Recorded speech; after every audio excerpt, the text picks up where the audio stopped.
Paano matututong kumain ng gulay ang bata? Baby pa lang, pinatikim nyo kagad ng matamis sa dila.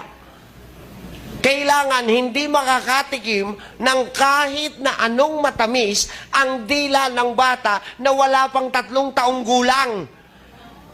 Kasi instinct yon. Pag sumayad ang matamis sa dila, matatandaan ng brain na ang masarap, matamis lang.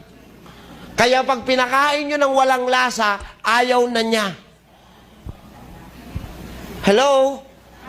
Abalintik itong mga magulang ngayon ay. Ilang buwan pa lang ang bata, pinagyayabang pa sa kapitbahay. Tignan mo yung anak ko. 3 buwan pa lang yan. Marunong nang sumipsip sa straw. Anong kalabaw talaga, oh. Sa akin mo ipakita, kukutosan ko yan. 3 buwan pa lang